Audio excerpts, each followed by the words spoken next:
World food ফোরামের flagship ইভেন্টে যোগ দিতে প্রধান উপদেষ্টা অধ্যাপক ডক্টর মোহাম্মদ ইউনুস ইতালির রোম সফরে আসছেন।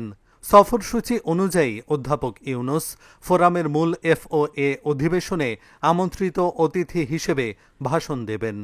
পাশাপাশি তিনি ইতালির প্রধানমন্ত্রী জর্জিয়া মেলোনি ও বিভিন্ন আন্তর্জাতিক সংস্থার প্রধানের সঙ্গে বৈঠক করবেন। এসব বৈঠকে খাদ্য নিরাপত্তা, দারিদ্র্য নিরসন ও টেকসই উন্নয়ন সহ বৈশ্বিক ইস্যু নিয়ে আলোচনা হবে। তার আগমনকে ঘিরে প্রবাসী বাংলাদেশিদের মধ্যে তৈরি হয়েছে আশার আলো। ওয়ার্ক পারমিট ভিসায় বৈধভাবে ইতালিতে এসে আমাদের প্রায় 5,000-এরও বেশি বাংলাদেশি ভাই অবৈধ হওয়ার ঝুঁকিতে আছে। ইতিমধ্যে আমরা বাংলাদেশ দূতাবাস রুমে অসংখ্যবার যোগাযোগ করেছি, স্মারকলিপি দিয়েছি এবং ভুক্তভোগীদের তালিকাও জমা দিয়েছি। বাংলাদেশ দূতাবাস রুম থেকে এখন পর্যন্ত আশানুরূপ কোনো ধরনের সাড়া আমরা পাইনি।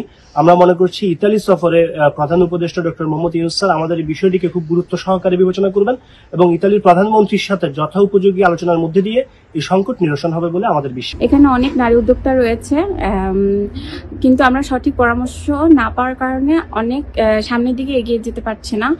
তো যখন প্রধান উপদেষ্টা আসবে, এটা নিয়ে কিছু পদক্ষেপ নিলে আমাদের জন্য ভালো হয়। আমরা প্রবাসীদের পক্ষ থেকে স্বাগতম জানাচ্ছি।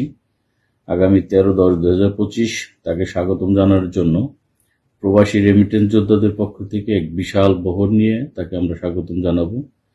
আশা করি তিনি ইটালিতে এসে বাংলাদেশের মুখ উজ্জ্বল করবেন, এটাই প্রবাসীদের প্রত্যাশা। ইতালিতে অসংখ্য প্রবাসী বাংলাদেশিদের ডকুমেন্ট জটিলতা তারা ভুগছে।